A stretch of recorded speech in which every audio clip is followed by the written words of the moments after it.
علامه انور شاه کشمیري دلته یوه خبره کړې طالبانو، هغه خبره خو یې دومره ډېره ښه خوندوره خبر د طالبانو، خو یو کیسه یې کړې ده، دا لږ ډېر خوند راکړه، دا به درته وکړمه، ځکه بیخي دا ډېر وخت کیسې نه دي کړي طالبانو، بیا داسې نه پیران خبر سي بیا به وایي چې کیسې بیخي نه مني. نو طالبانو لیکلي دي میرزا هروي په نامه یو عالم تېر سوی، اصل کې په عرفونو باندې قصه کړې ده، عرفونو ته اعتبار ده. همدغه باب کې لیکلي دي، وایي میرزا هروي د شاه ولی الله صاحب پلار شاه عبدالرحیم صاحب میلمک. بس طالبانو دې ټکي ته فکر وکړي، خامخا یې وکړئ. شاه عبدالرحیم صاحب یې څنګه که میلمه یې که، چې میلمه یې که شاه عبدالرحیم صاحب یې میلمه که، او بیا روزه وه. نو شاه عبدالرحیم صاحب په کوټه کې ناست و، په بازار کې یو کبابي نارې وهلې، کباب والې نارې وهلې. نو دی ورغی دا شاه د میرزا هروي، میرزا هروي طالبانو په هغه زمانه کې د آکري قاضي و، په هند کې کم ولایت ده، د دې قاضي وایي. دی چې ورغی نو کبابي نه کباب واخیستی، د روزه ماتې وخت نږدې ده.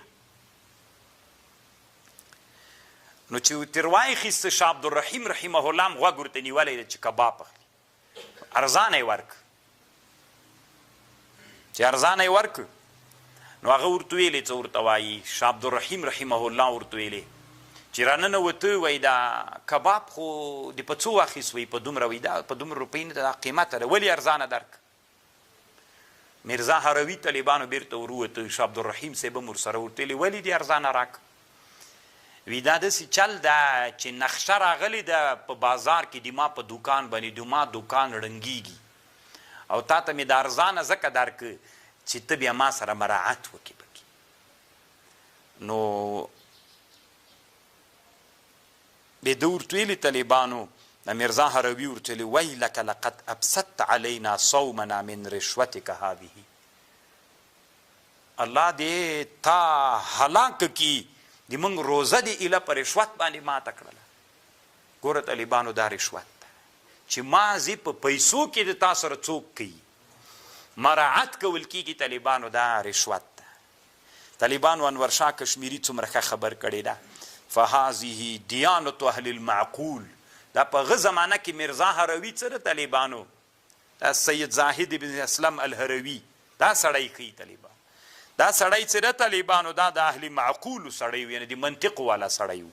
فهذا دیانت اهل المعقول في الزمان الماضي ولن ترى مثلها اليوم ممن كان محدثا او فقيها.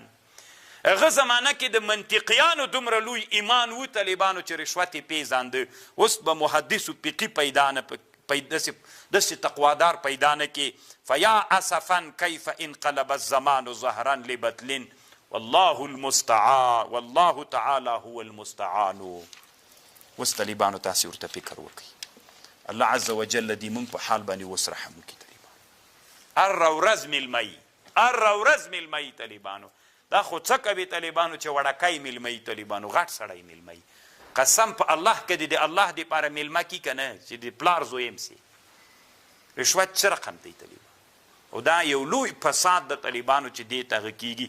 زه به یو اسانه مثال درته وایم، مثلا زه مدرسه لرم طالبانو، تاسو خو ګورئ وینئ کومه ورځ کوم خان راغلی دی مدرسې ته چې زه به نن، او که زه طالبانو بله ورځ ته وزیر سومه یا والي سومه که نه، الله مې د خپل منصب نه طالبانو بیا مثال درته یم فرض یې که چې والي سوم که نه، تاسې به یې وینئ چې یو ورځ به پسه را روان وي او بله ورځ ته به خوسکی را روان وي، بله ورځ ته به بل وایي چې د طالبانو خو که یو اوښ هم خوړلی وي ډېر خوند به یې کړی و، که د اوښ هم ډېره خوندوره غوښه ده، بیا یې طالبانو د چا دپاره راوړي؟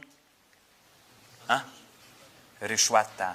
نو چې رشوت سو طالبانو ولې دې ته زمینه مساعده کېږي چې نن الله عز وجل، نو طالبانو بیا به د دې علم تقوانو چې سي چې سړی په رشوت باندې ټول لوی سي. هېڅ باک په دې نشته طالبانو چې الله عز وجل که موږ تاسې مدرسه غریبه کړې ده طالبانو یا نور هغه دیني مدارس، خو رشوت خو نه خورئ که نه، علم سره چې حلال وي طالبانو بس دا ډېر لوی شی دی. نن خو طالبانو داسې جمعې شپه نه ده چې څوک میلمه نه وي، نو چې میلمه یې تا ته لالو ماته ووایه د میلمستیا تا ته څنګه ده، حرامه ده، قطعي حرامه ده درته، لکه رشوت ته طالبانو. کم سړی به نن ترنه مستثنا وي، نو طالبانو چې اسلافو کومې خبرې کړي دي که نه چې دا غریبي ژوند ډېر ښه د طالبانو دا ډېر خوندور